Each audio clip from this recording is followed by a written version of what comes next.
एक बसंती सुबह बराक और मैं लड़कियों के साथ साउथ लॉन के नीचे बुलाया गया। नीचे ड्राइवे में एक आदमी हमारा इंतजार कर रहा था, जिसको हमने कभी नहीं देखा था। वह आदमी चेहरे से दोस्ताना लग रहा था। खिचड़ी मूछें थी, जिससे वह गरिमामय लग रहा था। उसने अपना परिचय लायड के रूप में दिया। मिस्टर प्रेसिडेंट, मिसेस ओबामा, वह बोला। हम लोगों ने यह सोचा है कि आपको और लड़कियों को यहाँ के माहौल में थोड़ा बदलाव अच्छा लगेगा, इसीलिए हम लोगों ने पालतू चिड़ियाखाना बनाया है आप लोगों के लिए। वह हमें देखकर मुंह खोलकर मुस्कुराया और बोला, इससे पहले कभी भी कोई प्रथम परिवार ने इस तरह के काम में शामिल नहीं हुआ है।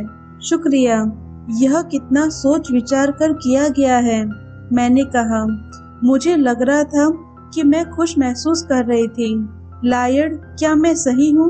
किसी तरह का बाड़ा नहीं है। क्या यह बच्चों के लिए खतरनाक नहीं होगा? अच्छा, हाँ, जाहिर है हम लोगों ने इस बारे में भी सोचा था, लायड ने कहा। हमें लगा कि आपके परिवारों को जानवरों के साथ तब अधिक आनंद महसूस होगा जब वे आराम से घूमें, जिस तरह से वे जंगल में घूमते हो। इसीलिए आप लोगों की सुरक्षा के लिए हम लोगों ने इन जानवरों को शांत करने के लिए दवा दे दी है। आप लोगों को किसी तरह का खतरा नहीं है, उसने आश्वस्त करते हुए कहा। आगे बढ़कर उनके नजदीक जाइए, मजे कीजिए। बराक और मैंने मालिया और साशा का हाथ थामा और हम साउथ लॉन की घास पर आगे बढ़ने लगे, जिस पर अभी भी ओस थी। जानवर उससे कहीं बड़े थे, जैसा कि मुझे उम्मीद थी। वे छरहरे और पुष्ट थे। वे इस तरह पूंछ हिला रहे थे मानो आगे बढ़ते कदम को देख रहे हो। मैंने इस तरह पहले कभी नहीं देखा था। 4 बिल्ली प्रजाति के बड़े जीव एक साथ बैठे थे। जब हम कुछ नजदीक गए तो सिंह पूंछ हिला रहा था। चीते की आंख हमारा पीछा कर रही थी और शेर का कान कुछ हिला। उसके बाद बिना किसी चेतावनी के चीता छाया से उठा और बहुत तेजी से आगे बढ़ा और वह तेजी से हमारी तरफ आया। मैं घबरा गई। मैंने साशा का हाथ थामा और तेजी से घर की तरफ भागी। मुझे विश्वास था कि बराक और मालिया भी ऐसा ही करेंगे। आवाज से मुझे लग रहा था कि जानवर अपने पैरों पर खड़े हो गए थे और वे हमारे पीछे आ रहे थे। लायड रास्ते में खड़ा था, उसको जैसे कुछ नहीं हुआ था। मैंने सोचा था कि तुमने कहा था कि जानवरों को नशे की दवा दी गई थी, मैंने चिल्लाते हुए कहा। चिंता मत कीजिए मैम, उसने जवाब दिया। हम लोगों ने इस हालत के बारे में भी एक योजना बनाई थी। वह एक तरफ हटा और सीक्रेट सर्विस के एजेंट दरवाजे से निकले। उनके हाथों में बंदूकें थी, जिसमें नशे वाली गोलियां लगी हुई थी। तभी मुझे महसूस हुआ कि साशा मेरी पकड़ से छूट गई थी। मैंने वापस लॉन की तरफ देखा। मैं यह देखकर घबरा गई थी कि मेरे परिवार का पीछा जंगली जानवर कर रहे थे और उन जंगली जानवरों का पीछा सीक्रेट सर्विस के एजेंट कर रहे थे, जो बंदूक चला रहे थे। क्या यही आपकी योजना है? मैं चिल्ला पड़ी। आप मुझे बुद्धू बना रहे हैं। तभी चीता गुर्राता हुआ साशा के ऊपर कूद पड़ा। उसके जबड़े खुले थे, उसका शरीर उड़ने वाला था। एक एजेंट ने गोली चलाई, जो जानवर को तो नहीं लगी, लेकिन आवाज सुनकर वह जानवर वापस जंगल में भाग गए। एक पल के लिए मैंने राहत की सांस ली, लेकिन मैंने देखा कि सफेद और नारंगी रंग की नशे की गोलियां साशा की दाईं बाह में लग गई। मैं बिस्तर से उठ बैठी। मेरा दिल जोर जोर से धड़क रहा था। मैंने पाया कि बगल में मेरे पति गहरी नींद में सो रहे थे। मैंने एक बुरा सपना देखा था। मुझे लगातार ऐसा लग रहा था मानो हम पीछे की तरफ गिर रहे थे। हमारे पूरे परिवार के साथ विश्वास की समस्या थी। व्हाइट हाउस में हमारी मदद के लिए जो उपकरण लगाए गए थे, मुझे उन पे भरोसा था, लेकिन मुझे अजीब लगता था कि हमारी बेटियों की सुरक्षा के लेकर हमारी गतिविधियां तब कुछ एक तरह से दूसरे हाथों में थी। उनमें से कई मुझसे 20 साल छोटे थे। यूक्लिड में बड़े होते हुए मैंने यह सीखा था कि आत्मनिर्भरता ही सब कुछ होती है। मुझे इस तरह से बड़ा किया गया था कि मैंने अपने काम खुद कर सकूं, लेकिन अब यह असंभव लग रहा था। अब दूसरे लोग मेरे काम कर देते थे। मेरे सफर करने से पहले स्टाफ के लोग उस स्थान पर जाकर रास्ता कर देते थे जहां मुझे जाना होता था। मेरे उतरने के समय को दर्ज कर लेते, यहाँ तक कि बाथरूम ब्रेक के बारे में भी वे पहले ही सब कर लेते थे। एजेंट मेरी बेटियों को खेलने के लिए ले जाते थे, घर में काम करने वाले गंदे कपड़े जुटाते थे। मैं अब कार नहीं चलाती थी, न ही नकदी या घर की चाबी जैसी चीजों को लेकर चलती थी। सहयोगी मेरे फोन उठाते थे, मीटिंग में जाते थे और मेरी तरफ से बयान देते थे। यह सब कुछ बहुत शानदार था और इससे मदद भी मिलती थी, जिसके कारण मैं दूसरी चीजों पर ध्यान लगा सकती थी जो अधिक मायने रखते थे। लेकिन कई बार मुझे ऐसा लगता था कि मैं तफलीस इंसान हो गई थी। ऐसा लगता था कि तफलीसों के ऊपर मेरा कोई काबू नहीं रहा था। इसी वजह से सिंह और चीते घात लगाए दिखते थे। इसके अलावा बहुत कुछ ऐसा था जिसके लिए योजना नहीं बनाई जा सकती थी। हर दिन जो अस्त व्यस्तता हमारे जीवन में हो जाती थी। जब आपकी शादी राष्ट्रपति से हुई हो तो आपको यह बात जल्दी ही समझ में आ जाती है कि आपकी दुनिया में अस्त व्यस्तता भरी हुई है। दुर्घटना बिना बताए आ सकती है। देखी और अनदेखी शक्तियों आपकी शांति को भंग करने के लिए तैयार बैठी रहती है। समाचार जिनको नजरअंदाज नहीं किया जा सकता। हेती में भूकंप में आई तबाही, लुसियाना के तट पर 5000 फीट नीचे सुरक्षा घेरा फट गया, जिसके कारण लाखों बैरल कच्चा तेल मेक्सिको की खाड़ी में बह जाने लगा। एरिज़ोना के सुपरमार्केट में एक बंदूकची ने 6 लोगों को मार डाला और एक कांग्रेस वुमन को घायल कर दिया। सब कुछ बड़ा था और सब कुछ प्रासंगिक भी था। सुबह मेरे स्टाफ द्वारा जो समाचार क्लिपिंग भेजे जाते थे, मैं उनको पढ़ती और जानती थी। बराक को हर नई गतिविधि के प्रति प्रतिक्रिया देना और उनको समझना अच्छा लगेगा। उसके ऊपर उन बातों के लिए आरोप लगाया जाता था जिनके ऊपर उसका कोई वश नहीं होता था। दूर देश के भयावह समस्या के संधान के लिए जोर दिया जाता था। उनसे ये उम्मीद की जाती थी कि वह समुद्र तल के नीचे रोकने के लिए कोई चीज लगा दे। उसका काम ऐसा लगता था मानो अस्त व्यस्तता को लेना और उसकी शांति नेतृत्व के बदले में देना था। सप्ताह में हर दिन, साल के हर सप्ताह, मैं पूरी कोशिश करती थी कि दुनिया की अनिश्चितताओं का प्रथम महिला के रूप में मेरे रोज रोज में कम प्रभाव न पड़े। लेकिन मैं कई बार इन बातों से बचा भी नहीं जा सकता था। बराक और मैं अस्थिरता के दौर में किस तरह से बर्ताव करते थे, ये बात मायने रखती थी। हम इस बात को समझते थे कि हम देश का प्रतिनिधित्व करते थे और जब भी कोई त्रासदी हो या कोई मुश्किल या उलझन तो हमें आगे बढ़कर उसमें शामिल होना होता था। हम इस बात को समझते थे कि हमारे काम का कुछ हिस्सा औचित्य, संवेदना और निरंतरता को बनाए रखना था। जब बीपी के तेल का रिसाव हुआ, जो अमेरिका के इतिहास का सबसे बुरा था, जिसको अंततः थाम लिया गया, बहुत से अमेरिकी अभी भी शोर मचा रहे थे। वे इस बात को मानने के लिए तैयार नहीं थे कि छुट्टी मनाने के लिए मेक्सिको की खाड़ी में जाना सुरक्षित था, जिसके कारण स्थानीय अर्थव्यवस्था के ऊपर असर पड़ सकता था। इसीलिए हम परिवार के साथ फ्लोरिडा गए, जिसके दौरान बराक ने साशा को तैराया भी और उस फोटो को मीडिया के लिए जारी किया, जिसमें दोनों धारा के बीच में एक दूसरे के ऊपर खुशी खुशी पानी डाल रहे थे। यह छोटी सी बात थी, लेकिन इसका संदेश बड़ा था। अगर हम पानी के ऊपर यकीन कर सकते हैं, तो आप भी कर सकते हैं। जब हम दोनों में से कोई एक या दोनों किसी त्रासदी के बाद यात्रा पर जाते थे, तो वह अमेरिकियों को इस बात की याद दिलाने के लिए होती थी कि दूसरों के दर्द को जल्दी न भूलें। जब भी मुझे इसका अवसर मिलता था, तो मैं कोशिश करती थी कि राहत कर्मचारियों, शिक्षकों, सामुदायिक कर्मियों के काम को उजागर करूं। ये वे लोग थे जो जब कुछ खराब होता था तो उसमें सबसे अधिक काम करते थे।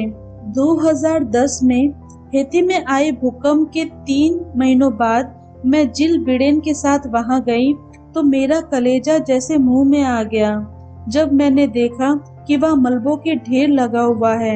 ऐसा लग रहा था जैसे हजारों माएं, दादा दादी, बच्चे जिंदा दफन हो गए थे।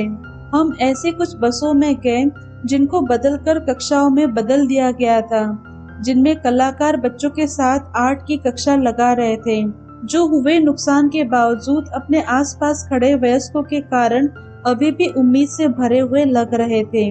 पीड़ा और उससे मुक्ति साथ साथ रहते हैं। ये बात मैंने महज प्रथम महिला होने के नाते ही नहीं सीखा, बल्कि कई बार सीखा।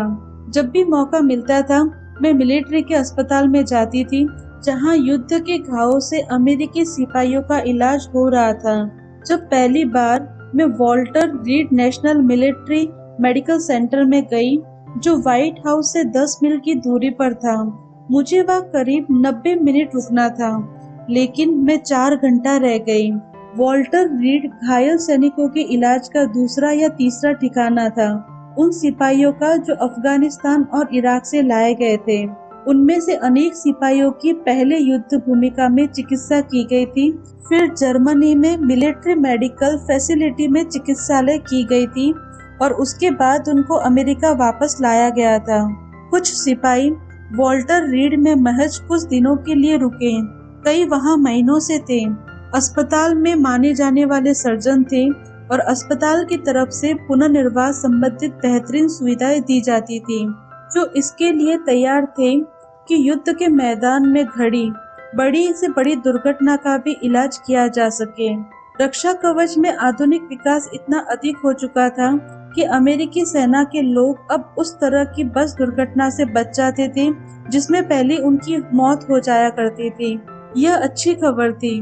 बुरी खबर यह थी कि 2 संघर्षों में दशकों रहने के कारण घात लगाकर और छिपाकर रह गए विस्फोटों के कारण जो जख्म आते थे, वे बहुत अधिक और गंभीर भी थे। मैं जिंदगी के लिए सब कुछ तैयार रखने के लिए जितनी ही कोशिश करती थी, लेकिन मिलिट्री अस्पताल और फिशर हाउस में बातचीत करने के लिए किसी तरह की तैयारी नहीं करती थी। फिशर हाउस नाम से एक स्वयं सेवा संस्था थी, जिसमें घायल सैनिकों के परिजन मुफ्त में रह सकते थे। जैसा कि मैंने पहले ही कहा कि जब मैं छोटी थी तो सेना के बारे में कुछ नहीं जानती थी। मेरे पिता ने 2 साल सेना में बिताए, लेकिन मेरे जन्म से बहुत पहले। जब तक बराक ने प्रचार अभियान शुरू नहीं किया था, तब तक मुझे सेना के व्यवस्थित आधार शिविरों के बारे में या उन छोटे छोटे घरों के बारे में कोई जानकारी नहीं थी, जहां सैनिकों के परिजन रहते थे। मेरे लिए युद्ध हमेशा से डरावना रहा, लेकिन मैं उसके रहस्यों के बारे में भी नहीं जानती थी। उसके जो क्षेत्र होते हैं, उनके बारे में मैं कल्पना भी नहीं कर सकती थी, और मैं उन लोगों के बारे में भी नहीं जानती थी। मैं उसको जिस तरह से देख रही थी, वह एक तरह से सुविधा थी।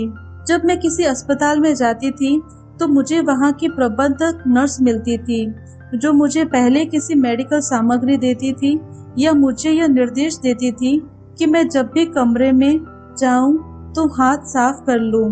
हर दरवाजे को खोलने से पहले मुझे उस सैनिक के बारे में और उसकी हालात के बारे में पहले ही बता दिया जाता था। हर मरीज से पहले ही यह पूछ लिया जाता था कि क्या वह चाहता था कि मैं उसे देखने आऊं। कई मना कर देते थे, शायद इसलिए उनको अच्छा महसूस नहीं हो रहा होता, या किसी राजनीति के कारण से। जो भी हो, मैं समझ जाती थी। मैं कहीं भी बोझ नहीं बनना चाहती थी। किसी भी कमरे में मैं उतनी देर तक रहती थी जितनी देर तक सैनिक चाहता था कि मैं रहूं।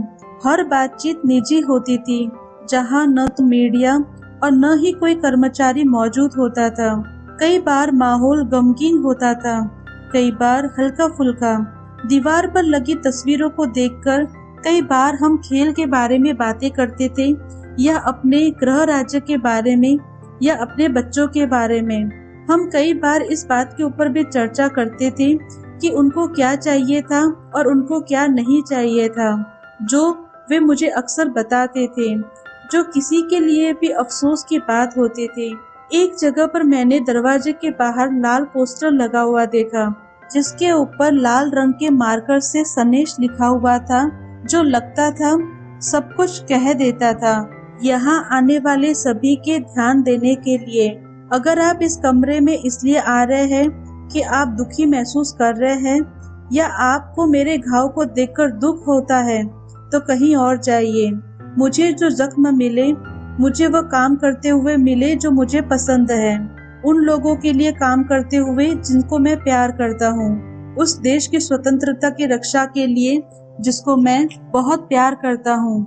मैं बहुत सख्त जान हूँ और मैं जल्दी ही ठीक हो जाऊंगा। यह जिजीविषा थी। यह आत्मविश्वास की बड़ी भावना और गर्व को दिखाने वाला था जो मैंने सेना में हर कहीं देखा था। एक दिन मैं आदमी के साथ बैठी थी जो विदेश की धरती पर सेना के साथ जब गया था तब वह युवा और स्वस्थ था, पीछे गर्भवती पत्नी को छोड़कर, और जब लौटा तो विकलांग हो चुका था, अपने हाथ पैर नहीं हिला सकता था। जब हम बात कर रहे थे तो उसकी बच्ची, नवजात छोटी सी बच्ची, कंबल में लिपटी हुई उसकी छाती पर पड़ी हुई थी। मैं एक और सैनिक से मिली जिसका पैर कट गया था और उसने सीक्रेट सर्विस के बारे में मुझे बहुत सी बातें पूछी। उसने बहुत खुशी के साथ बताया कि पहले वह यह सोचता था कि सेना को छोड़कर वह एक एजेंट बन जाएगा। अब इस दुर्घटना के कारण वह किसी नई योजना के बारे में नहीं सोच रहा था। फिर उसने परिवार वालों, मेरी मुलाकात पति पत्नियों, माता पिता, भाई बहन, दोस्तों से हुई जो उनके बिस्तर के पास रहते थे और जिन्हें उनके पास रहने के लिए अपनी जिंदगी को रोक रखा था। कई बार केवल वही होते थे जिनसे मैं बात कर सकती थी, क्योंकि उनके प्रियजन पास में लेटे होते थे जो हिल-डुल नहीं सकते थे। उनको नशे का इंजेक्शन दिया जाता था ताकि वे नींद में सोते रहे। इन परिजनों का भी अपना भार होता था। कुछ ऐसे परिवार होते थे जिसमें पीढ़ियों से सेना में जाया जाता था, तो कोई कम उम्र की प्रेमिका होती थी जिनकी शादी सेना में जाने से ठीक पहले हुई थी। उनके भविष्य में अब अचानक ऐसे जटिल मोड़ पर था। मुझे ये याद नहीं कि कितनी माँओं के साथ में रोई। उनका दुख इतना बड़ा होता था कि हम बस यही कर सकते थे, उनके हाथ थामकर चुपचाप आंसुओं के साथ दुआ करना। मैंने सेना का जीवन जिस तरह देखा था उसमें मुझे विनम्र बना दिया। जब तक मैं जीवित रहूंगी मैं उसकी दृढ़ता और निष्ठा नहीं देख पाऊंगी जो मैंने उन कमरों में देखी। एक दिन सैन अंतोनियो टेक्सास में मैं जिस सेना अस्पताल में गई थी उसके गलियारों में मैंने हो हल्ला होते देखा। मैं जिस कमरे में घुसने वाली थी उस कमरे में नर्स तेजी से आ जा रही थी। वह बिस्तर में नहीं रहेगा। मैंने सुना कि कोई फुसफुसाकर कह रहा था। अंदर मैंने देखा कि टेक्सास के ग्रामीण इलाके के एक चौड़े कंधे वाला आदमी था जिसको बहुत घाव था और जिसका पूरा शरीर पूरी तरह जल गया था। साफ दिखाई दे रहा था कि वह बहुत तकलीफ में था। वह बिस्तर की चादर फाड़ रहा था और जमीन पर पैर टिकाने की कोशिश कर रहा था। मुझे ये समझने में 1 मिनट लगा। वह आदमी अपने दर्द के बावजूद अपने पैरों पर खड़े होकर कमांडर इन चीफ की पत्नी को सल्यूट करना चाहता था। 2011 की बात है। बराक ने ओबामा बिन लादेन की चर्चा की। हम लोगों ने अपना डिनर खत्म किया ही था और शाशा और मालिया अपने होमवर्क पूरा करने के लिए चले गए, जिससे हम दोनों और थोड़ी देर डाइनिंग रूम में बैठे रहे। हमें लगता है कि हमें पता है वह कहाँ है, बराक ने कहा।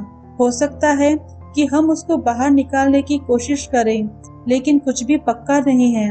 बिन लादेन दुनिया का सबसे वंचित आदमी था और कई साल से वह पकड़े जाने से बचता रहा था। जब बराक ने कामकाज संभाला तो उसको पकड़कर मारना बराक की सबसे बड़ी प्राथमिकता थी। मैं यह जानती थी कि यह देश के लिए बड़ी बात होती, सेना के उन हजारों जवानों के लिए जो सालों से हमें अलकायदा से बचाने में लगे हुए थे, और खासकर उन लोगों के लिए जिन्होंने 11 सितंबर की घटना में अपनों को खोया था। बराक की गंभीर आवाज से मैं यह समझ गई थी कि अभी और बहुत कुछ होने वाला था। क्या हो सकता है, यह सोचना बहुत गंभीर था, लेकिन मैं ऐसे लोगों में नहीं थी जो बहुत ज्यादा सवाल पूछे या इस बात के ऊपर जोर दे कि मुझे सब कुछ बता दे। वह और मैं एक दूसरे के पेशेवर जीवन को अलग रखते थे और हम ऐसे ही रहते आए थे। लेकिन मैं यह बात भी जानती थी कि वह अपना दिन विशेषज्ञ सलाहकारों के साथ बिताने वाला था। सभी गुप्त सूचना तक उसकी पहुंच थी और जहां तक मेरी बात थी तो देश की रक्षा के मामले में वह मुझसे कोई सलाह नहीं लेता था। सामान्य तौर पर मैं यही उम्मीद करती थी कि मेरे और लड़कियों के साथ जीवन राहत भरा हो, जबकि काम हमेशा ही रहता था।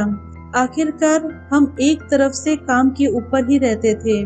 बराक काम को टुकड़ों में बांटने के मामले में बहुत अच्छा था, इसीलिए जब वह हम लोगों के साथ रहता था तो वह पूरी तरह से रहता था और उसका ध्यान कहीं और नहीं रहता था। यह बात समय के साथ हम लोगों ने सीखी थी। जब काम का जीवन बहुत व्यस्त हो और गंभीर हो गया था, बात को ऊपर किए जाने की जरूरत थी, सीमाओं को बचाए जाने की जरूरत थी। बिन लादेन को डिनर के लिए नहीं आमंत्रित किया गया था, न कि लीबिया में जो मानवीय संकट हुआ था, न ही टी पार्टी वाले रिपब्लिकन को। हमारे बच्चे थे और बच्चों को बोलने और बड़े होने के लिए जगह चाहिए। हमारा पारिवारिक समय तब होता था जब बड़ी चिंताएं और तत्कालीन चिंताएं बड़ी निर्दयता से अचानक कुछ नहीं हो जाती थी, ताकि छोटी सही समय पर आ सके। बराक और मैं डिनर में साथ बैठे थे, सिडवेल के खेल के मैदान के बारे में सुनते थे या खतरे में पड़े जानवरों के बारे में मालिया की शोध परियोजना के बारे में सुनते थे, मानो दुनिया में सबसे जरूरी बातें यही हो, क्योंकि वे उस तरह से होने के लायक थे। फिर भी जब हम खाते रहते थे, काम जमा होता रहता था।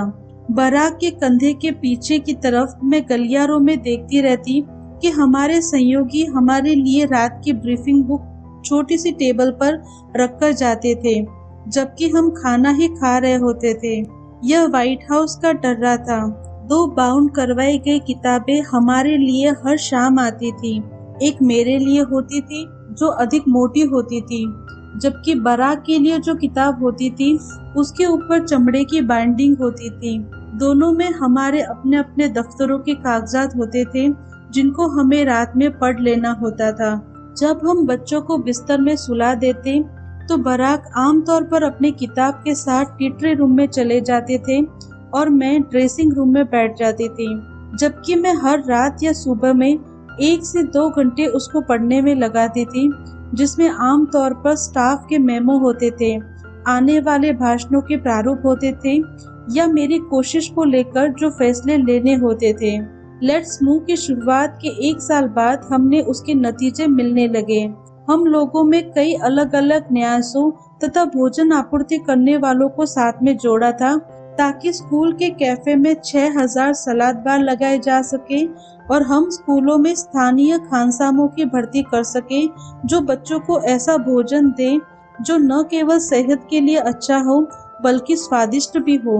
देश के सबसे बड़े किराना चेन वॉलमार्ट हमारे प्रयास का हिस्सा बना और उसने शपथ ली थी कि वह खाद्यान्नों में चीनी, नमक और फैट की मात्रा को कम करेगी और सामानों की कीमतों में भी कमी लाएगी। हम लोगों ने अलग अलग शहरों के 500 मेयरों की सूचीबद्ध किया, ताकि वे स्थानीय स्तर पर बचपन में मोटापे की समस्या से निपटने के लिए काम करेगी। सबसे बढ़कर 2010 के दौरान मैंने इसके लिए जमकर काम किया कि कांग्रेस के माध्यम से बाल पोषण बिल को पारित करवाया जा सके, ताकि पब्लिक स्कूलों में बच्चों की पहुंच सेहतमंद और अच्छे खाने तक हो तथा केंद्रीय स्तर पर कम दर पर उपलब्ध कराए जाने वाले भोजन के लिए देय राशि में वृद्धि की जाए, जो 30 सालों में पहली बार था। वैसे तो मैं राजनीति और नीति निर्माण से जुड़े मुद्दों में खुद को अलग रखती थी और इसमें खुश भी रहती थी, लेकिन यह बड़ी लड़ाई थी। यह एक ऐसा मुद्दा था जिसके लिए मैं मैदान में आने के लिए तैयार थी। मैं घंटों सीनेटरों और प्रतिनिधियों से फोन पर बात करती थी, उनको यह समझाने की कोशिश करती थी कि हमारे बच्चे उससे अधिक के लायक थे जो हमें मिल रहा था।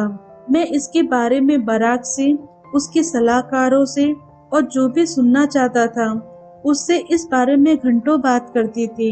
इस नए कानून से रोज परोसे जाने वाले 43 मिलियन भोजन से भी अधिक फल, सब्जी, अनाज और कम फैट वाले डेयरी उद्योग को शामिल किया था। इसने स्कूल के परिसर में बचे जाने वाले जंक फूड के ऊपर भी रोक लगाई थी, जो वेंडिंग मशीन के माध्यम से बेची जाती थी और स्कूलों के लिए राशि भी मुहैया कराई जाती थी, ताकि वे बाग लगा सके और स्थानीय रूप से उगाए फल सब्जियों को भोजन में शामिल करा सके।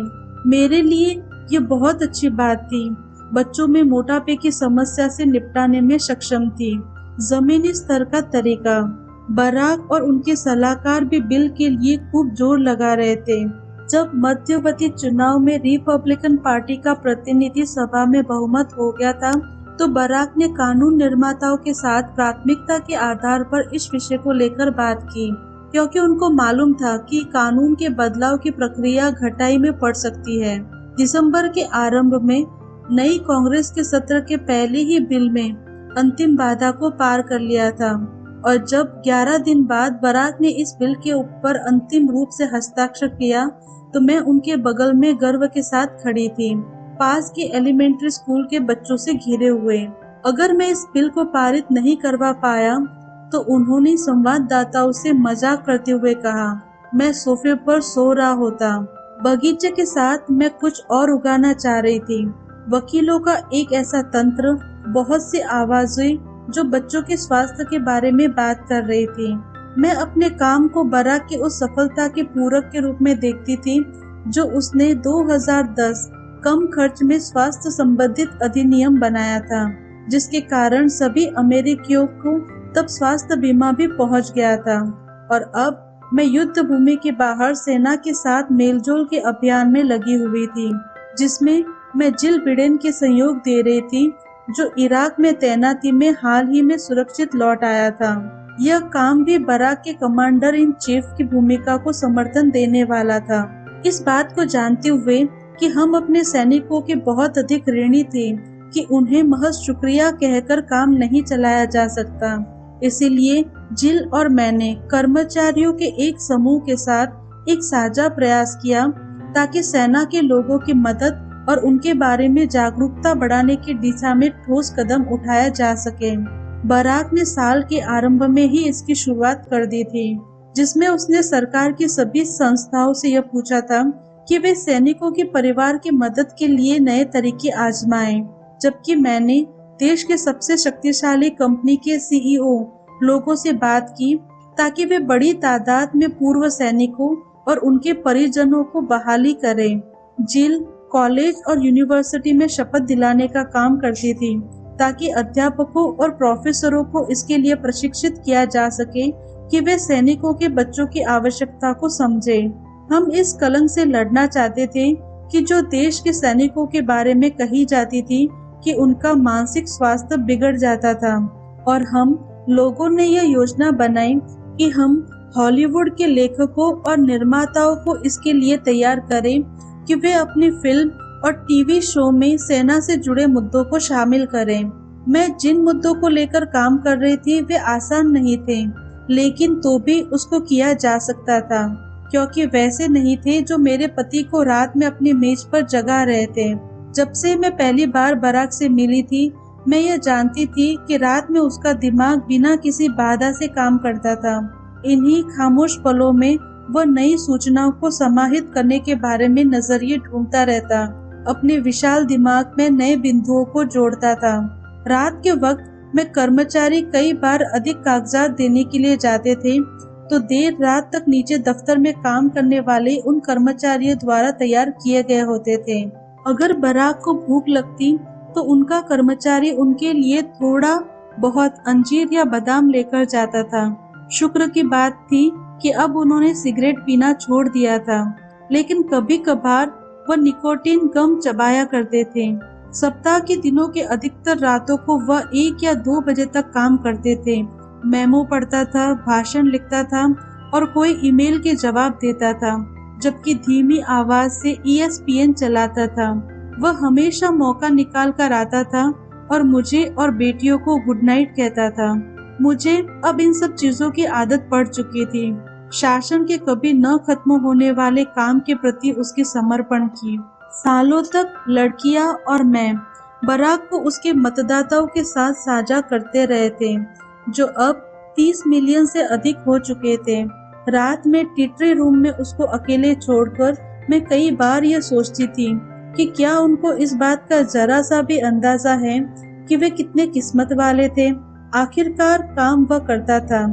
आमतौर पर आधी रात के बाद अमेरिकी नागरिकों की चिट्ठियां पढ़ता था। राष्ट्रपति बनने के बाद से ही बराक ने अपने चिट्ठी पत्री से जुड़े कर्मचारियों को यह कह दिया था कि वह उनके ब्रीफिंग बुक में 10 पत्र या संदेश मतदाताओं के रख दिया जाए, जिनका चुनाव आमतौर से 15,000 पत्रों और ईमेल से किया जाता था, जो रोज रोज आते थे। वह सबको ध्यान से पढ़ता था, हाशिए पर जवाब लिखता था ताकि कर्मचारी जवाब तैयार करें, और कोई चिंता होती थी जो उसको कैबिनेट सेक्रेटरी को भेज दिया जाता था। यह सिपाहियों के पत्र पढ़ते, कैदियों को पत्र पढ़ते, कैंसर के मरीजों के पत्र पढ़ते, जिनको स्वास्थ्य सेवा के प्रीमियम देने में परेशानी होती रहती थी, और ऐसे लोगों के पत्र जिनके घर प्रतिबंध के कारण उनके कब्जे से जा चुके थे। समलैंगिकों के पत्र जिनमें यह उम्मीद होती थी कि वे जल्दी ही कानून रूप से विवाह कर पाए, या रिपब्लिकन पार्टी के सदस्यों के पत्र जिनको ऐसा लगता था कि बराक देश को बर्बाद कर रहे थे। माओ, दादा दादियों और युवाओं की चिट्ठियां। वह उन लोगों के पत्र को पढ़ता था जो इस बात के लिए उनकी तारीफ करते थे कि वे अच्छे काम कर रहे हैं, और उनके भी जो यह बताना चाहते थे कि बराक गधे थे। वह सभी पत्र पढ़ते। वे उनको अपनी जिम्मेदारी का हिस्सा मानते थे जो शपथ ग्रहण के साथ उनके जिम्मे आई थी। उनका काम बहुत कठिन और अकेला था, दुनिया में सबसे मुश्किल और अकेला कर देने वाला, जो कि मुझे अक्सर लगता था। लेकिन वह जानता था कि यह उसकी जिम्मेदारी थी कि वह खुला रहे, कुछ भी बंद न करे। जब हम सो जाते थे तो वह अपने पर्दे उठा लेता था और सब कुछ अंदर आने देता था। सोमवार और बुधवार की शाम साशा, जो अब 10 साल की हो चुकी थी, कि अमेरिकन यूनिवर्सिटी में फिटनेस सेंटर में तैराकी का अभ्यास होता था, जो व्हाइट हाउस से कुछ ही मीलों की दूरी पर था। कई बार मैं उसे अभ्यास देखने के लिए जाती थी। कोशिश यह करती थी कि बिना किसी की नजर में आए जाकर पूल के पास छोटे से कमरे में बैठ जाऊं, जहां माता पिता बैठकर खिड़कियों से अपने बच्चे के अभ्यास को देखते थे। जिस समय एथलेटिक्स सेंटर में बहुत भीड़ होती थी, उस दौरान सुरक्षा का ध्यान रखना एजेंट के लिए चुनौती होता था, लेकिन वे अच्छी तरह से अपना काम करते थे। जहां तक मेरी बात थी तो मैं सार्वजनिक स्थानों से गुजरते हुए नजरें नीचे करके तेजी से आगे बढ़ने में अभ्यस्त हो गई थी, जिससे सभी चीजें कार्यकुशल तरीके से हो पाती थी। मैं यूनिवर्सिटी के विद्यार्थियों के सामने गुजरती थी तो अपने अभ्यास में लगे रहते थे। कई बार किसी का भी ध्यान नहीं जाता था। कई बार मैं बिना नजर उठाए भी बाधाओं को समझ जाती थी, क्योंकि मैं जानती थी कि मेरी वजह से सरगर्मी हो जाती थी, क्योंकि लोग फुसफुसाकर बातें करते या कई बार चिल्लाकर कहते, वह देखो मिशेल ओबामा। लेकिन यह पल भर से अधिक नहीं होता था, क्योंकि यह सब कुछ बहुत तेजी से होता था। मैं छाया की तरह थी, जब तक लोग समझ पाते तब तक मैं गायब हो चुकी होती थी। अभ्यास की रात पूल के पास की सीट आमतौर पर खाली रखा जाता था, सिवाय कुछ अभिभावक आराम से बैठकर बातें करते थे या अपने अपने आईफोन में देखते हुए अपने बच्चे के अभ्यास के खत्म होने का इंतजार करते थे। मैं एक शांत जगह चुनकर बैठ जाती और तैराकी के ऊपर ध्यान जमाए रखती थी। अपनी बेटियों को उनकी अपनी दुनिया में देखना मुझे अच्छा लगता था, व्हाइट हाउस से मुक्त होकर, अपने माता पिता से मुक्त होकर, ऐसी दुनिया और ऐसे लोगों के बीच जो उन्होंने खुद बनाई होती थी। साशा मजबूत तैराक थी। ब्रेस्ट स्ट्रोक को लेकर वो बहुत उत्साहित रहती थी और बटरफ्लाई में पारंगत होना चाहती थी। उसने नेवी ब्लू रंग का स्विमिंग कैप पहन रखा था और स्विमिंग सूट और बड़े ध्यान से तैरती थी। बीच बीच में कोच से पूछने के लिए रुक जाती। जब वह ब्रेक होता तो वो अपने दोस्तों से बहुत खुशी खुशी बातें करती। मेरे लिए इससे अच्छा कुछ नहीं था कि ऐसे पलों में मैं खड़ी होकर देखती रहूं, बैठी रहूं, जहां लोग शायद मेरी तरफ ध्यान दें और अपनी बेटी के चमत्कार को देखूं, जो स्वतंत्र रूप से संपूर्ण रूप में बड़ी हो रही थी। हम लोगों ने अपनी बेटी को व्हाइट हाउस के जीवन की सभी शक्तियों और प्रबलताओं के साथ पाला था। मैं नहीं जानती थी कि उनके ऊपर इसका क्या प्रभाव पड़ेगा या इस अनुभव से वे क्या हासिल करेगी। मैं कोशिश यह करती थी कि अपनी बेटियों को विस्तृत संसार का अनुभव जितना सकारात्मक हो सके उतना सकारात्मक दूं। इस बात को समझाते हुए कि बराक और मेरे पास यह मौका था कि उनको इतिहास को करीब से दिखा सके। जब बराक की विदेश यात्रा होती थी और अगर वे यात्राएं उनके स्कूल की छुट्टियों के काल में होती थी तो हम परिवार के साथ यात्रा पर जाते थे। इस बात को समझते थे कि यह शैक्षणिक भी होता था। 2009 में हम एक ऐसी यात्रा पर लेकर गए जिसमें मॉस्को के क्रेमलिन के साथ साथ हमने रोम के वेटिकन की यात्रा भी की। 7 दिनों के अंतराल में उनकी मुलाकात रूस के राष्ट्रपति से हुई। उन्होंने रोम की यात्रा की और घाना में डोर ऑफ नो रिटर्न की यात्रा की, जहां से असंख्य अफ्रीकियों को ले जाया गया और गुलाम बना दिया गया था। निश्चित रूप से यह उनकी समझ के लिए बहुत अधिक था, लेकिन मैं यह सीख रही थी कि हर बच्चा अपने नजरिए से सीखता है। गर्मियों की छुट्टियों में यात्रा करके साशा कक्षा 3 में पढ़ाई शुरू करने के लिए आ गई। सिडवेल के अभिभावक रात्रि में उसके क्लास के पास घूमते हुए मैंने देखा कि उसका लिखा लेख लगा हुआ था। मैंने अपने गर्मी की छुट्टियों में क्या किया, जो उसके सहपाठियों के लेखों के साथ एक दीवार पर टंगा हुआ था। मैं रोम गई और मैं पोप से मिली। उसने लिखा, उनके अंगूठे का हिस्सा गायब है।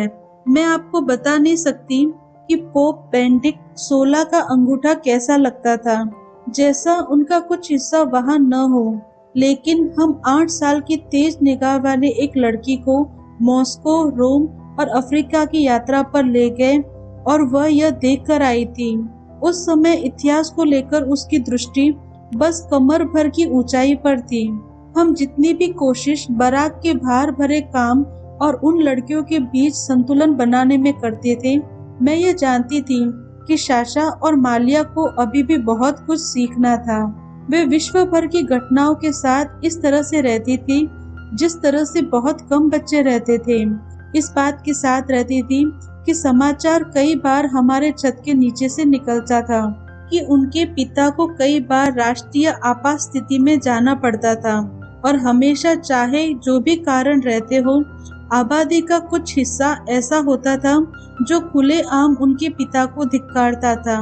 मेरे लिए एक और कारण था कि मुझे सिंह और चीते अपने आसपास दिखाई देते थे।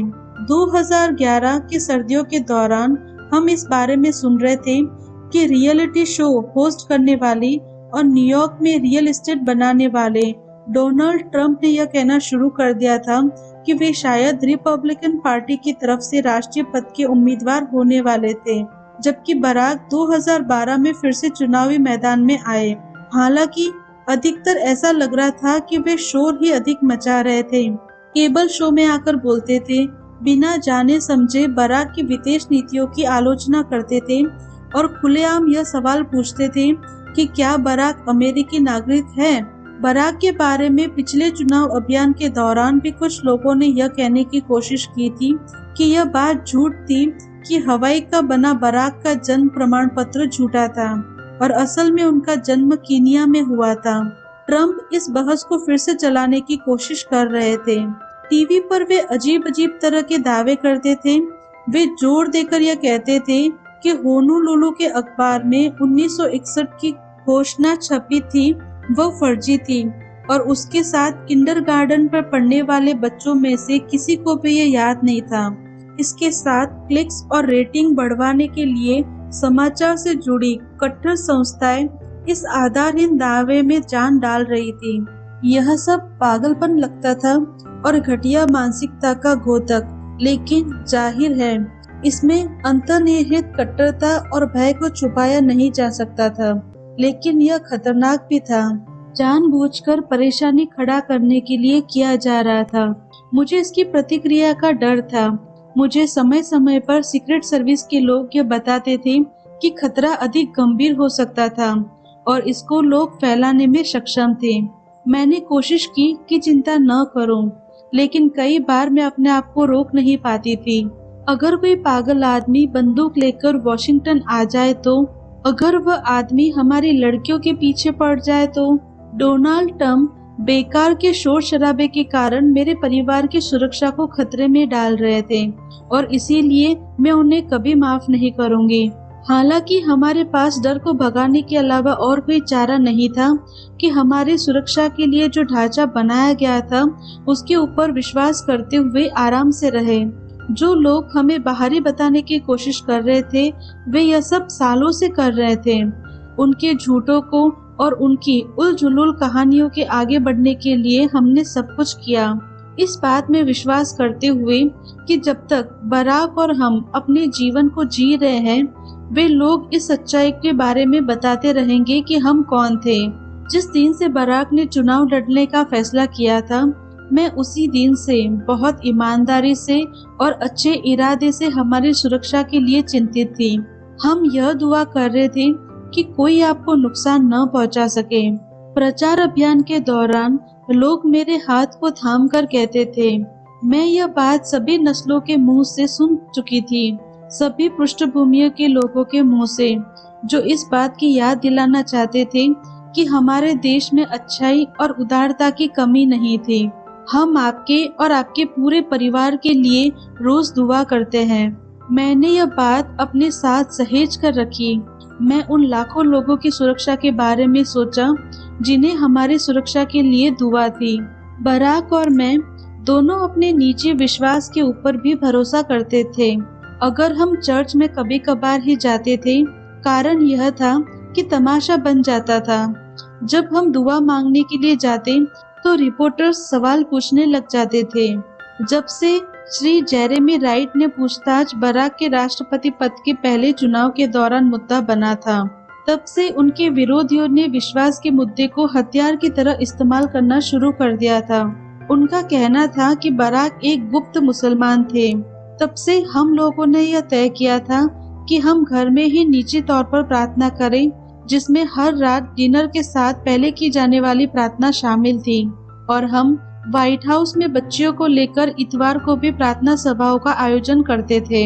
हम लोग वॉशिंगटन के चर्च में शामिल नहीं हुए क्योंकि हम यह नहीं चाहते थे कि उसी तरह से दुर्भावनाओं के साथ हमले हो जिस तरह से शिकागो में हमारे चर्च ट्रिनिटी में किए गए थे। हालांकि यह एक तरह का त्याग था। मुझे आध्यात्मिक समुदाय की उष्मा खलती थी। हर रात मैं देखती थी कि बराक बिस्तर पर लेटे हुए प्रार्थना बुदबुदा रहे होते थे। जन्म को लेकर हुए विवाद के शुरू होने के कुछ माह बाद नवंबर में शुक्रवार की एक रात एक आदमी ने अपनी कार में कॉन्स्टिट्यूशनल एवेन्यू के बाहर पार्क की और अपने अर्ध स्वचालित बंदूक से खिड़की पर गोली चलाने लगा। उसका निशाना व्हाइट हाउस की ऊपरी मंजिल पर था। एक गोली येलो ओवल के रूम की खिड़की पर लगी जहां बैठकर मैं कई बार चाय पीती थी। एक गोली खिड़की की चौखट से टकराई थी और छत से जा लगी थी। बराक और मैं उस रात घर से बाहर थे। मालिया भी नहीं थी, बस मेरी माँ और शाशा घर में थी। दोनों को ही कुछ नहीं हुआ।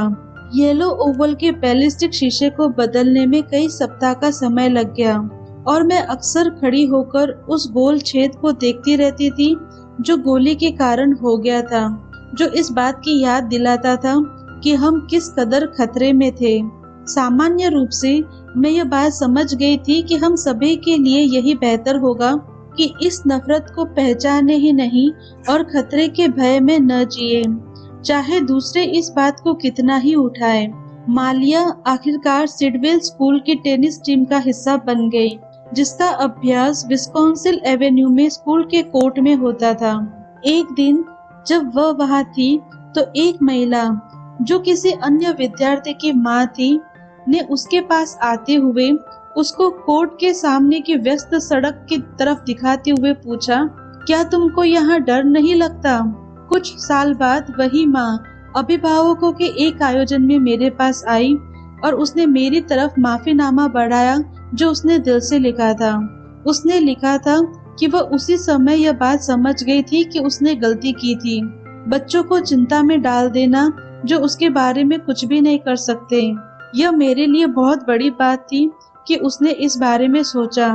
उसने मालिया के जवाब में सुना, दृढ़ता और खतरे की गूंज के बीच हम रहते हैं और इन बातों को परे करने की कोशिश करते हैं।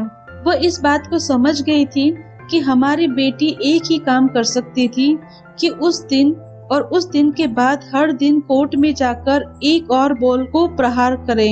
हर चुनौती सापेक्षिक होती है। मैं इस बात को जानती थी कि मेरी बेटियां अधिक सुविधाओं और भरपूर भाव के साथ बड़ी हो रही थी, जिनके बारे में अधिकतर परिवार सोच भी नहीं सकते। हमारी लड़कियों का घर शानदार था, मेज पर भोजन मिल जाता था और उनको देखने वाले समर्पित माता पिता थे। और जब शिक्षा पाने का समय आया तो संसाधन और प्रोत्साहन दोनों मिला। साशा और मालिया को पालने पोसने में मेरे पास जो कुछ भी था मैंने लगाया, लेकिन प्रथम महिला होने के नाते मैं अपनी बड़ी जिम्मेदारी को भी समझती थी। मुझे लगता था कि मैं सामान्य तौर पर बच्चों की कृतज्ञ थी और खासकर लड़कियों की। इसका एक कारण यह था कि जिस तरह से लोग मेरी जीवन कथा के बारे में प्रतिक्रिया देते थे, वे इस बात से हैरान होते थे कि शहर की एक अश्वेत लड़की ने आईवी लीग में पढ़ाई की और आधिकारिक रूप से नौकरी की और व्हाइट हाउस में रहने के लिए आ गई।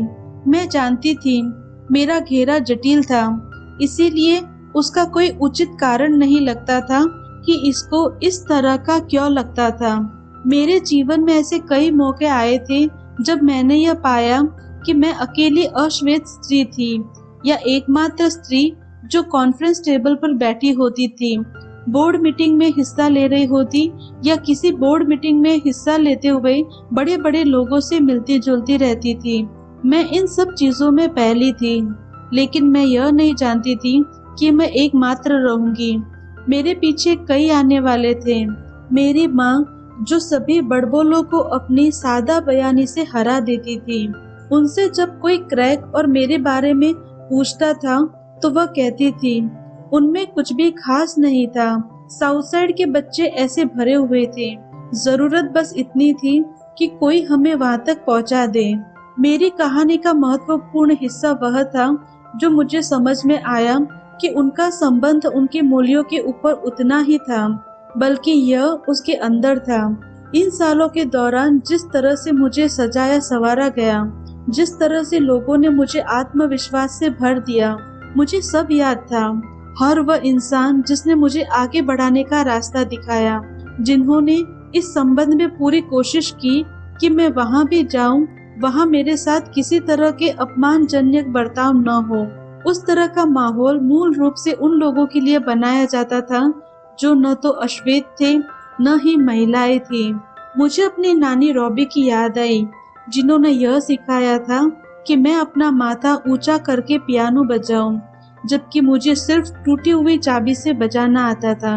मुझे अपने पिता की याद आई, जिन्होंने मुझे फुटबॉल पकड़ना और फेंकना सिखाया, उस तरह से क्रैक के लिए भी। ब्रायन मावर में मेरे अध्यापक थे मिस्टर मार्टिनेज और मिस्टर बेनेट, जो मेरी बात को कभी नहीं काटते थे।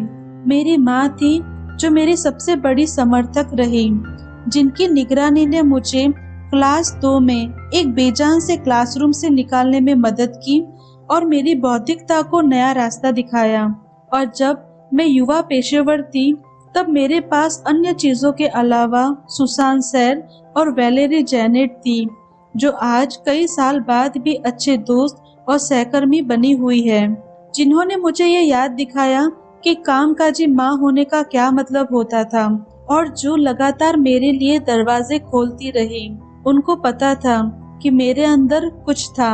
ये वे लोग थे जो एक दूसरे को नहीं जानते थे और जिनको एक दूसरे से मिलने का मौका नहीं मिला था। इनमें से कई लोगों को अब मैं संपर्क में नहीं थी, लेकिन मेरे लिए इन लोगों ने सार्थक राह बनाई। इन लोगों ने मुझे बढ़ावा दिया और मेरे ऊपर विश्वास किया। मेरे अपने गोस्पेयर क्वायर थे। इस दौरान यह गाते रहे, हाँ बच्चे, तुमने यह कर दिया। मैं इस बात को कभी नहीं भूलूंगी। मैंने कोशिश की, यहाँ तक कि जब मैं जूनियर वकील थी तब भी मैं इसको आगे बढ़ाऊं। जब मैंने यह देखा कि उत्सुकता दिखाई, महत्वपूर्ण बातचीत में युवाओं को लेकर आई। अगर कानून के पेशे से जुड़े किसी ने मुझे सलाह मांगी तो मैंने अपने दफ्तर के दरवाजे खोल दिए और उनको सलाह दी। अगर कोई मुझसे सलाह मांगता था या कोई संपर्क बनाने में मेरी मदद तो मैंने वह किया जो मैं कर सकती थी। बाद में पब्लिक एलाइज के दौरान मैंने इस बात का लाभ देखा कि औपचारिक रूप से किसी को भी सलाह देने में क्या होता है। मैं अपने जीवन के अनुभव से यह जान गई थी कि अगर कोई आपसे सीखने के दौरान सचमुच में दिलचस्पी दिखाता है, तो चाहे वह किसी व्यस्त दिन में 10 मिनट के लिए ही दिखाए, लेकिन इससे लाभ होता है। यह आमतौर पर महिलाओं के लिए मायने रखता है, अल्पसंख्यकों के लिए और उन लोगों के लिए जिनको समाज में अक्सर नजरअंदाज कर दिया जाता है। इस तरह की मानसिकता के साथ मैंने व्हाइट हाउस में नेतृत्व और परामर्श के कार्यक्रम की शुरुआत की, जिसमें डीसी के आसपास के स्कूलों के 20 सीनियर स्कूल और जूनियर स्कूल की लड़कियों को महीने में मेल मुलाकात के लिए बुलाया जाता था, जिसमें अनौपचारिक रूप से बातचीत होती थी, घूमने फिरने का कार्यक्रम बनाया जाता था और वित्तीय साक्षात्कार को लेकर सत्र आयोजित किए जाते थे और उनको यह बताया जाता था कि अपना करियर किस तरह से चुने। हम इस कार्यक्रम को आमतौर पर बंद दरवाजे के पीछे ही रखा, बजाय इन लड़कियों को मीडिया की नजर में आने देने के। हम प्रत्येक लड़की को एक मेंटोर के साथ जोड़ देते थे, जिसके साथ वह निजी रिश्ता कायम कर सकती थी। वह उसके साथ अपने संसाधनों और निजी कहानी को साझा कर सकती थी। वैलेरी एक मेंटर थी। व्हाइट हाउस की पहली महिला कार्यक्रम शेफ क्रिस कॉम्फोर्ट मेंटोर थी। जिल बिडेन भी थी और ईस्ट तथा वेस्ट विंग के बहुत से प्रतिष्ठित महिला कर्मचारी मेंटर के रूप में काम कर रही थी। विद्यार्थियों को प्रिंसिपल के द्वारा नामांकित किया जाता था या मार्गदर्शन करने वाले काउंसलर के द्वारा, जो उनके पास होने तक हमारे साथ रहते थे। हमारे साथ सैनिक के परिवारों की लड़कियां थी, अप्रवासी परिवारों की लड़कियां थी, कम उम्र की माँ थी, एक लड़की जो बेघरों के लिए बने आश्रय में रहती थी। वे स्मार्ट, उत्सुक युवा लड़कियां थी। सब की सब वे मुझे अलग नहीं लगती थी, मेरी बेटियों से अलग नहीं थी। मैंने यह देखा कि समय के साथ उन लड़कियों ने दोस्ती की, एक दूसरे के साथ संबंध बनाया और अपने आसपास के वयस्कों के साथ भी। एक गोल घेरे में मैं उनके साथ बातचीत करते हुए घंटों बिताती थी, पॉपकॉर्न खाते हुए और कॉलेज आवेदन, शरीर की छवि और लड़कों के बारे में अपने विचार रखते हुए। किसी भी विषय की मनाही नहीं थी। हम खूब हंसते थे। किसी भी चीज से अधिक मैं इस बात की उम्मीद करती थी कि यही वे बातें हैं कि वे अपने भविष्य में लेकर जाएगी। सहजता, समुदाय की भावना, बोलने और सुनने के लिए प्रोत्साहन। उन्होंने मेरे लिए भी वही दुआ की जो साशा और मालिया के लिए। सीखते हुए वे व्हाइट हाउस में सहज महसूस करें। वे किसी भी कमरे में सहजता और आत्मविश्वास को महसूस करें। किसी भी मेज पर बैठे और किसी भी समूह में अपनी आवाज को बुलंद करें। राष्ट्रपति भवन के बुलबुले में रहते हुए 2 साल से अधिक होने वाले थे। बाद में मैं उन जरियों की तलाश में लगी जिनके ऊपर परिधि का विस्तार किया जा सकता था। बराक और मैं लगातार व्हाइट हाउस के दरवाजे और अधिक लोगों के लिए खोलने में लगे रहे, खासकर बच्चों के लिए, इस उम्मीद में कि इसकी भव्यता समावेशी लगे, इसकी औपचारिकता और परंपराओं में कुछ जीवंतता आए। जब भी कोई विदेशी अतिथि आते थे तो हम स्कूल के बच्चों को बुलाते थे कि वे बाहर आकर देख सके कि किस तरह आधिकारिक स्वागत समारोह किया जाता है। वे उस भोजन का आनंद उठा सके जो इस मौके पर दिया जाता था। जब संगीतकार शाम के आयोजन के लिए आते थे तब हम उनसे कहते थे कि वे कुछ समय पहले आ जाएं ताकि युवाओं की कार्यशाला में मदद कर सके। हम इस बात के ऊपर महत्व को उजागर करना चाहते थे कि बच्चों को कला के जोड़ने का क्या महत्व होता है। यह बताते थे कि यह विलासिता नहीं थी बल्कि संपूर्ण शैक्षणिक विकास के लिए जरूरी था। जब हाई स्कूल के बच्चे समकालीन कलाकारों जॉन लीजेंड, जस्टिन टिम्बलेक और एंसिल क्रॉक से मिलते थे या महान गायक जैसे स्मोकी रॉबिन्सन और पटिला बेल से मिलते थे, मेरे लिए ये उसी तरह की बात थी जिस तरह मैं बड़ी हुई थी। साउथ साइड के घर में जैज, मेरी नानी रॉबी द्वारा आयोजित पियानो के ओपेरा वर्कशॉप, परिवार के साथ शहर के केंद्र में संगीत आयोजनों में जाना, मैं यह जानती थी कि किस तरह कला और संगीत किसी बच्चे के विकास में मदद करती थी और इस बात से मुझे यह सहज महसूस होता था। हर आयोजन में बराक और मैं अगली पंक्ति में बैठकर झूमते थे। यहाँ तक कि मेरी माँ वैसे सार्वजनिक तौर पर बाहर आने से बचती थी, लेकिन संगीत आयोजनों में वह भी नीचे आकर बैठ जाती थी। हम डांस और अन्य कलाओं के मिश्रित आयोजन भी करते थे। उभरते हुए कलाकारों को अपने नए काम को दिखाने के लिए कहते थे। 2009 में हम लोगों ने पहली बार व्हाइट हाउस कविता का आयोजन किया। एक युवा संगीतकार लीन मैनुअल ने अपने नए काम से एक अंश सुनाकर हमको मंत्र मुक्त कर दिया। उसकी उस परियोजना का नाम था किसी ऐसे व्यक्ति के जीवन को ध्यान में रखकर तैयार किया गया एल्बम, जो हिप हॉप की परिभाषा है। Treasury secretary Alexander Hamilton. मुझे याद है, मैं हाथ मिलाते हुए कहा, हैमिल्टन वाले गीत के लिए शुभकामनाएं। किसी भी दिन हम लोगों का सामना अत्यधिक गैम्बलर, श्रेष्ठता, तबाही, उम्मीद से भरा होता था। सब कुछ साथ साथ चलते थे और इन सब के बीच हमारे 2 बच्चे थे जो घर में जो चल रहा था उससे अलग अपने जीवन को जीने की कोशिश कर रहे थे। जो मैं कर सकती थी वह मैंने किया, ताकि लड़कियों को रोज रोज की दुनिया के साथ जोड़कर रख सकूं। हमेशा की तरह मेरा लक्ष्य था कि जहां हो सके सामान्यता की तलाश की जाए, अपने आप को नियमित जीवन के अनुकूल ढाल सकूं। सॉकर और लैक्रोस के सत्रों के दौरान मैं मालिया और साशा के घरेलू खेलों के लिए कई बार गई। अन्य माता पिताओं के साथ किनारे अपनी जगह लेकर बैठती थी। अगर कोई फोटो के लिए कहता तो मैं बड़ी विनम्रता के साथ उसको मना कर देती थी। हालांकि हल्की फुल्की बात करने में मुझे मजा आता था। जब मालिया ने टेनिस खेलना शुरू कर दिया तो मैं अधिकतर उसके मैच सीक्रेट सर्विस की कार में बैठकर ही देखती थी, जो कोर्ट के पास छिपकर खड़ी रहती थी। मैं यह नहीं चाहती थी कि किसी तरह से सभी का ध्यान भंग कर दूं। जब खेल खत्म हो जाता तब जाकर मैं उसको गले से लगा लेती थी।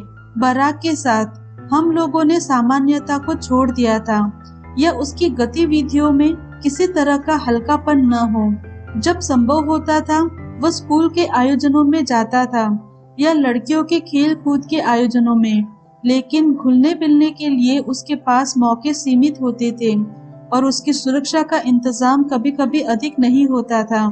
असल में बात यह थी कि सुरक्षा को कम रखा जाए। दुनिया को यह संदेश साफ साफ दिखाया जाता था कि अमेरिका के राष्ट्रपति का कोई कुछ बिगाड़ नहीं सकता है। जाहिर है इस बात से मुझे खुशी थी, लेकिन परिवार के मानकों के हिसाब से यह सब कुछ अधिक हो जाता था। इसी तरह का विचार एक दिन मालिया को आया जब हम तीनों साशा के स्कूल सिडबेल लोअर स्कूल में उनके आयोजन के लिए जा रहे थे। हम तीनों एक खुले आंगन से होकर गुजर रहे थे। किंडरगार्टन के बच्चे वहां टिफिन के बीच झूला झूल रहे थे और लकड़ी से उनके लिए खेलने का जो स्थान बनाया गया था उसमें दौड़ भाग कर रहे थे। मुझे ध्यान नहीं है कि उन छोटे बच्चों ने सीक्रेट सर्विस के स्नैपर्स को देखा था या नहीं, जो काले कपड़े पहने स्कूल की छत पर खड़े थे और उनका राइफल दिखाई दे रहा था। लेकिन मालिया ने देख लिया। उसने उन स्नैपर्स को और फिर किंडरगार्टन को देखा, फिर अपने पिता की तरफ शरारती निगाहों से देखा। सही में डैडी, वह बोली गंभीरता से। बराक बस यही कर सकते थे, कंधे उचकाकर मुस्कुरा दिए। उनके काम की गंभीरता से बचने का और कोई जरिया नहीं था। यह बात पक्की है कि हम लोगों में से कोई भी उस बुलबुले से बाहर नहीं निकला। वह बुलबुला हम में से सभी के साथ चलता रहा। सीक्रेट सर्विस के साथ हमारी शुरू में जो बातचीत हुई थी उसी के मुताबिक साशा और मालिया अपने दोस्तों के व्यस्तता के समारोह में जाती थी। स्कूल में कोष उगाने के लिए कार्ड धोती थी और जहाँ तक कि मॉल में जाती थी हमेशा एजेंट साथ रहते थे और अक्सर माँ साथ रहती थी, लेकिन कम से कम वे अपने सहपाठियों की तरह घूम फिर सकते थे। साशा के एजेंटों में बेथ सेनेस्तिनी और लॉरेंस टकर भी थे, जिनको सभी आईटी कहते थे, को सिडवेल में सब प्यार से देखते थे। बच्चे आईटी से मध्यांतर में यह विनती करते थे कि वे उनको झूले पर चढ़ा दें। जब क्लासरूम में जन्मदिन का जलसा होता था तो माएँ एजेंटों के लिए अलग से कप केक भेजती थी। हम सब अपने एजेंटों के साथ समय के साथ करीब आ गए। प्रेस्टन फेयरलेप्स तब भी मेरी सुरक्षा का जिम्मा संभाले हुए थे। एलन टेलर जो प्रचार अभियान में मेरे साथ थे ने बाद में भी यही काम संभाला था। जब हम बाहर रहते तो वे खामोश रहते और बहुत ही अधिक सतर्क रहते थे, लेकिन जब हम मंच के पीछे होते या हवाई जहाज में होते तो वे सहज हो जाते और कहानियां और चुटकुले सुनाते थे। सख्त चेहरे वाले मुलायम दिल। मैं उन लोगों को ऐसा कहकर चिढ़ाती थी। साथ में बहुत घंटे बिताने के बाद और मीलों सफर साथ चलने के बाद हम दोस्त बन गए। जब उनको कोई तकलीफ होती थी तो मैं साथ में दुखी होती थी, और जब उनके बच्चे कुछ अच्छा करते तो साथ में जश्न भी मनाती। मैं इस बात को सदा जानती थी कि उनका काम कितना गंभीर था।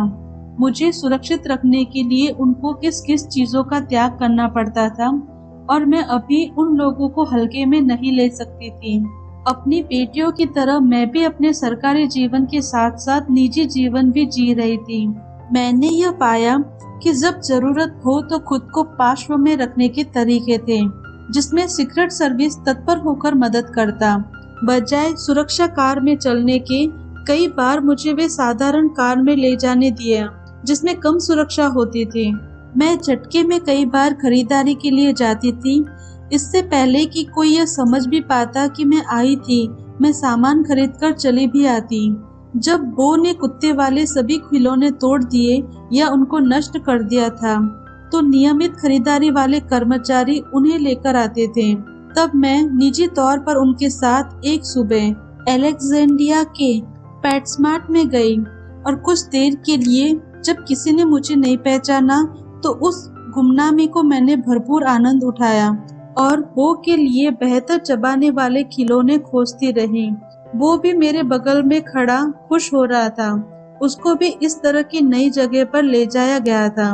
मैं कहीं भी बिना किसी तामझाम के जा पाती थी। यह मेरे लिए जीत की तरह होता था। मुक्त इच्छा का अभ्यास। मैं विस्तार में विश्वास करने वाली महिला थी। मैं इस बात को अच्छी तरह जानती थी कि खरीदारी की सूची में एक एक सामान के ऊपर टिक का निशान लगाना कितना आनंददायक होता था।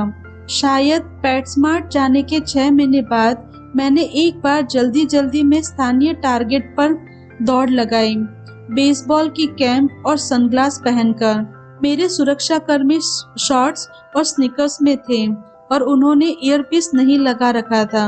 वे पूरी कोशिश कर रहे थे कि ऐसा न लगे कि स्टोर में वे मेरे और मेरे सहायक क्रिस्टन जोन्स के पीछे पीछे चल रहे थे। हमने पूरे स्टोर का चक्कर लगाया। मैंने कुछ ऑयल ऑफ ओले, फेक्रिम चुने और नए टूथब्रश लिए। हम लोगों ने क्रिस्टन के लिए ड्रायर शीट और कपड़ों का पाउडर खरीदा, और साशा और मालिया के लिए मैंने कुछ खिलौने खरीदे। और कई सालों में पहली बार मैंने बराक को शादी की सालगिरह पर देने के लिए कार्ड भी खरीदा। मैं खुश होकर घर पहुंची। कई बार छोटी छोटी बातें भी आपको बड़ी महसूस होती है। समय गुजरने के साथ मैंने अपनी दिनचर्या में नए तरह के रोमांच को शामिल किया। मैं कभी कभार दोस्तों से मिलने लगी, या तो रेस्टोरेंट में हम साथ साथ डिनर करते थे या उनके घर जाती थी। कई बार मैं पार्क में जाती थी या पोटोमेक नदी के साथ टहलती थी। इन यात्राओं में मेरे एजेंट मेरे आगे पीछे होते थे, लेकिन मुझसे कुछ दूरी बनाकर रहते थे। बाद के सालों में मैं व्हाइट हाउस से निकलकर वर्कआउट क्लास के लिए जाने लगी। शहर के सोलिसिटी सॉलिडोर स्टूडियो में मेरे कमरे के अंतिम समय में घुसती थी और क्लास होते ही निकल आती थी, ताकि किसी को कोई तरह की परेशानी न हो। सबसे मुक्त कर देने वाला अनुभव था पहाड़ पर नीचे की तरफ स्की करना। मुझे इस खेल का कोई खास अनुभव नहीं था, लेकिन जल्द ही मुझे इसमें मजा आने लगा। वॉशिंगटन में पहले 2 सालों में भारी ठंड का फायदा उठाते हुए हम लड़कियों और कुछ दोस्तों के साथ लिबर्टी माउंटेन नामक एक छोटे से पहाड़ी स्की क्षेत्र में जाते, जो गोतिसबर्ग के पास था। जहां हमने पाया कि हम हेलमेट, स्कार्फ और गॉगल लगाकर किसी भी भीड़ का हिस्सा बन सकते थे। एक पहाड़ी ढलान पर फिसलते हुए मैं बाहर थी और गति में भी, और मुझे कोई पहचान नहीं पा रहा था। सब एक साथ। मेरे लिए यह ऐसा था जैसे मैं उड़ रही थी।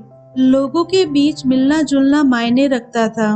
यह मेलजोल असल में सब कुछ था।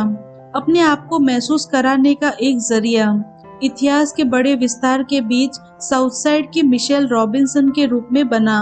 मैं अपने पुराने जीवन को अपने नए जीवन में मिला लिया। अपनी निजी चिंताओं को अपने सार्वजनिक कामों से जोड़ लिया। डीसी में मैंने कुछ नए दोस्त बनाए। कुछ तो साशा और मालिया की सहेलियों की माएँ थीं, और कुछ वे थे जिन्होंने मैं व्हाइट हाउस में कामकाज के सिलसिले में मिली थी। ये महिलाएं उस तरह की थी जो मेरे ओबामा नाम की परवाह नहीं करती थी या मेरे घर के पते की, और वह ज्यादा परवाह इस बात की करती थी कि मैं किस तरह की इंसान थी। यह दिलचस्प लगता था कि आप कितनी जल्दी यह कह देते हैं कि वहाँ कौन है जो आपके लिए है, या कौन महज अपना झंडा गाड़ रहा है। बराक और मैं कई बार मालिया और शासा से डिनर के दौरान बातचीत करते थे। सच्चाई यह थी कि कुछ ऐसे लोग थे जो हमारे दोस्तों के समूह के आसपास रहते थे और कुछ अधिक व्याकुल लगते थे, प्यासे, जैसा कि मैं इनके बारे में कहती थी। मैंने यह बात बहुत पहले सीख ली थी कि अपने दोस्तों को बहुत करीब रखूं। मैं अभी भी उन महिलाओं के बहुत करीब थी जो सालों पहले शनिवार के दिन जुटती थी। उन दिनों की बात है जब शिकागो में हम बैग में डायपर लेकर चलते थे, जब हमारे बच्चे बड़े आनंद से ऊंची कुर्सियों पर बैठकर खाते थे और इतने थके हुए होते थे कि हम रोना चाहते थे। इन्हीं दोस्तों ने मुझे संभाला। वे मेरे लिए घर का सामान ले आती थी जब मेरे खरीदारी के लिए समय नहीं होता था। लड़कियों को बेले के लिए ले जाती थी जब मैं काम में पिछड़ रही होती थी या मुझे आराम की जरूरत होती थी। उनमें से कई हवाई जहाज में चढ़कर प्रचार अभियान के दौरान अनाकर्षक स्थानों पर आकर मुझे भावनात्मक समर्थन देती थी, जिनकी मुझे बेहद जरूरत होती थी। कोई भी बाहर का इंसान इस बात को बता सकता था कि औरतों के बीच दोस्ती इसी तरह की हजारों तरह की मेहरबानियों से चलती है, जो समय के साथ आगे पीछे होती रहती है। 2011 में मैंने जानबूझकर दोस्तों को फिर से जोड़ना शुरू किया, पुराने दोस्तों को साथ लाना शुरू किया और नए दोस्तों को भी। हर कुछ महीने में मैं करीब डजन भर अपनी सहेलियों को कैंप डेविड में आमंत्रित करती थी, जो राष्ट्रपति की गर्मी के बसेरों की तरह बना हुआ था, उत्तरी मैरीलैंड की पहाड़ी पर, वॉशिंगटन से 60 मील की दूरी पर। इस तरह के आयोजनों में मैंने बूट कैंप कहना शुरू कर दिया, कुछ तो इस कारण से कि मैं इन महिलाओं को दिन में कई बार अपने साथ वर्कआउट करने के लिए कहती थी, बल्कि इससे भी अधिक महत्व इस बात का था कि पुराने दोस्तों को लेकर मेहनत करना अच्छा लगता था। मेरे दोस्त मुझे संपूर्ण बनाते थे। वे बहुत अधिक समर्पित थे। उनमें से कई का पारिवारिक जीवन बहुत व्यस्त था और उनकी नौकरियां बहुत वक्त मांगती थी। मैं इस बात को समझती थी कि यह हमेशा आसान नहीं होता कि उससे निकला जाए, लेकिन यह एक बात थी, हम सभी को अपने बच्चे, पतियों और अपने काम के लिए त्याग करने की आदत थी। अपने जीवन में संतुलन पाने की कोशिश करते हुए सालों के दौरान मैंने यह पाया कि कभी कभार इन जिम्मेदारियों को पीछे छोड़कर कभी कभार केवल अपनी चिंता करना भी अच्छा होता है। मैं बहुत खुश होती थी अपनी सहेलियों की तरफ यह इशारा करूं, कोई कारण निकालूं और सभी महिलाएं अपने बच्चों, पतियों और सहकर्मियों से कहें कि माफ करना दोस्तों, यह मैं अपने लिए कर रही हूँ। बूट कैंप वीकेंड हमारे लिए आसरा हो गया, एक दूसरे से जुटने का और अपने आप को पुनः जागृत करने का। हम आरामदेह लकड़ी के कैबिन्स में रहते जो जंगल के बीच था, जहाँ गोल्फ कार्ट की आवाजें थी, जहाँ हम साइकिल चलाते थे। हम वहाँ तरह तरह के खेल खेलते।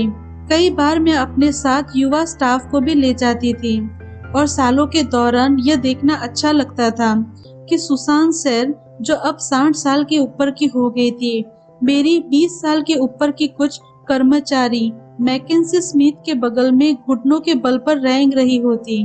मैकेंसी कॉलेज में सॉकर खेलती थी। व्हाइट हाउस में शेफ का बनाया स्वास्थ्यवर्धक खाना हम खाते थे। हम ड्रिल दौड़ाते थे। मैंने ट्रेनल कॉर्नर की देखरेख में होता था और कुछ बच्चों जैसे चेहरे वाले नेवी के कर्मचारी होते थे जो हम लोगों को मैम कहकर पुकारते थे।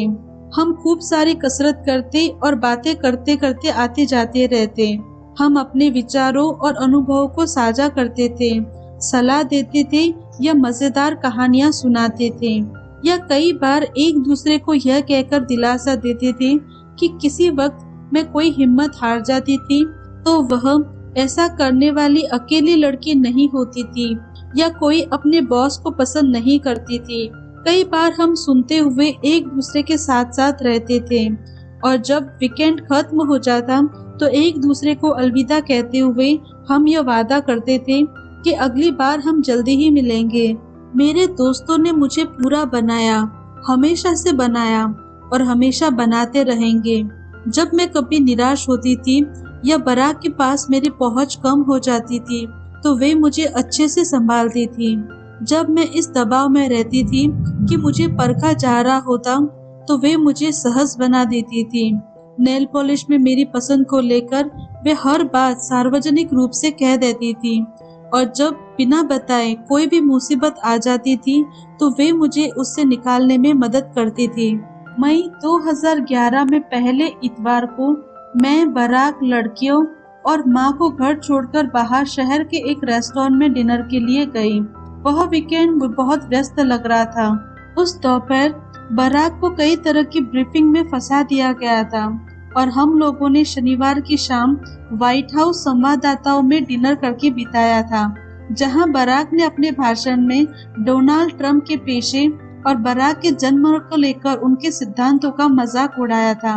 मैं जहां बैठी थी वहां से मुझे दिखाई तो नहीं दे रहा था, लेकिन ट्रंप वहां थे। जब बराक बोल रहे थे तो न्यूज कैमरे ने उनको दिखाया था कि वह सख्त चेहरा किए हुए बैठे थे। हम लोगों के लिए इतवार की रात शांत और खाली होती थी। वीकेंड में खेल कूद कर और लोगों से मिलजुल कर लड़कियां थक चुकी होती थी और बराक की अगर किस्मत होती तो वह एंड्रयूज एयरफोर्स बेस में गोल्फ खेलकर आते थे और बहुत चैन महसूस करते थे। उस रात दोस्तों के साथ मिलकर मैं घर 10 बजे लौटी। हमेशा की तरह दरवाजे पर एक कर्मचारी ने स्वागत किया। मुझे समझ में आ गया कि कुछ हो रहा था, क्योंकि व्हाइट हाउस की भूतल पर गतिविधियां बढ़ी हुई थी। मैंने उस कर्मचारी से पूछा कि क्या वह बता सकता है कि राष्ट्रपति कहाँ थे। मेरे ख्याल से ऊपर है मैम, वह बोला। देश को संबोधित करने के लिए तैयार हो रहे हैं। तब मुझे समझ में आया कि आखिरकार यह क्या हो रहा था। मुझे पता था कि ऐसा होने वाला था, लेकिन मुझे यह पता नहीं था कि वह सब किस तरह होगा। पिछले 2 दिन में मैंने पूरी तरह से सामान्य रहते हुए बिताए थे। ऐसे जता रही थी कि मुझे यह पता नहीं था कि कुछ खतरनाक और महत्वपूर्ण घटने वाला था। महीनों उच्च स्तर की गुप्तचर जानकारियों के बाद, हफ्तों बहुत मेहनत के साथ तैयारी करने के बाद, खतरों का आंकलन करने के बाद तनाव भरा निर्णय अंत में लिया गया। व्हाइट हाउस से 7000 मील दूर अंधेरे में यूएस नेवी की एक टीम ने पाकिस्तान के एबोटाबाद के एक रहस्यमय परिसर में ओबामा बिन लादेन की तलाश पे छापा मारा। जब मैं घर के हॉल में जा रही थी तो बराक बेडरूम से निकल रहे थे। वह सूट और लाल टाई में बहुत खुश लग रहे थे। वह अपने फैसले के दबाव को महीनों से उठाकर चल रहे थे। वह हमें मिल गया, वह बोले, और कोई घायल भी नहीं हुआ। हम गले से लग गए। ओसामा बिन लादेन मारा गया था, किसी अमेरिका की जान नहीं गई थी। बराक ने बहुत बड़ा खतरा उठाया था, ऐसा खतरा जिससे उनका राष्ट्रपति पद भी जा सकता था, और सब कुछ ठीक हो गया था। यह खबर दुनिया भर में फैल गई थी। लोग व्हाइट हाउस के आसपास जुटने लगे थे। रेस्टोरेंट, होटल, अपार्टमेंट के बाहर से निकलने लगे। उस रात जश्न की आवाजें निकल रही थी। खुशी की आवाजें इतनी तेज थी कि मालिया की नींद खुल गई, जबकि खिड़की में बैलिस्टिक शीशे लगे हुए थे, जिसका मतलब यह होता था कि सभी आवाजें बाहर ही रहे। उस रात वैसे भी न कोई अंदर आया न कोई बाहर गया। देश भर में शहरों के लोग सड़कों पर निकल आए।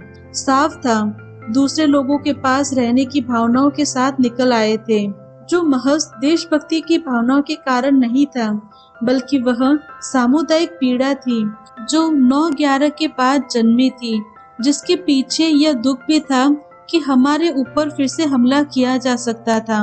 मैंने सेना के उन सभी स्थलों के बारे में सोचा, उन सैनिकों के बारे में जो अपने अपने घावों के लिए उभरने की कोशिश में थे, और उन तमाम लोगों के बारे में जिन्होंने देश की रक्षा के नाम अपने बच्चों को दूर दराज भेज रखा था, और वे हजारों बच्चे जिन्होंने उन उदास भयानक दिन में अपने माता पिताओं को खो दिया था। जो खो गया था उसे वापस तो नहीं लाया जा सकता था। मैं जानती थी किसी भी मौत से किसी की जिंदगी को वापस नहीं लाया जा सकता था। मुझे यह पक्के तौर पर नहीं लगता था कि किसी की मृत्यु का जश्न मनाने का कोई कारण बन सकता था कभी भी। लेकिन उस रात अमेरिका ने जो पाया वह अपनी दृढ़ता के ऊपर भरोसा था। एक तरह की राहत का भाव था